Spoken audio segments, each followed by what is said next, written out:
নহয়, ইতিমধ্যে যিহেতু মই পূৰ্বতে কৈছিলোঁ লাগবা লাগিব বুলি কৈছিলোঁ, আৰু ইতিমধ্যে দেখিলোঁ যে অকল এইটো সমষ্টিতে নহয়, ভৱানীপুৰ সৰভোগতে নহয়, বজালিতে হওক বা আমাৰ অভয়পুৰতে হওক বা বৰপেটাতে হওক বা মানাহতে হওক বা আমাৰ বিলাসীপাৰাতে হওক বা গোলকগঞ্জতে হওক, আৰু সেইটোৰ উপৰিও সমগ্ৰ অসমত ইতিমধ্যে সকলো কাৰ্যকৰ্তা লাগি আছে আৰু সকলো কাৰ্যকৰ্তাৰ লগতে ৰাইজো লাগি আছে।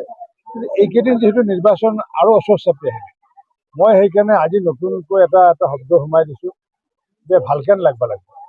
গতিকে আগতে কৈছিলোঁ যে লাগবা লাগিব, এতিয়া কৈছোঁ যে ভালকেন লাগবা লাগিব। ভালকেন মানে উজনি অসমৰ ভাষাত যদি কওঁ ভালকৈ লাগিব লাগিব। গতিকে ভালকৈ লাগিব আৰু সেইটো আমাৰ ভাষাত কওঁ আমি ভালকেন লাগবা লাগিব। আৰু মোক সকলোৱে প্ৰতিশ্ৰুতি দিছে যে ভাল কৰি লাগি আছোঁ বুলি কৈছে। নিশ্চিত ওপৰত ভৱানীপুৰ সৰভোগ সমষ্টিত আমি 30,000তকৈ অধিক ভোটত জয়লাভ কৰিম।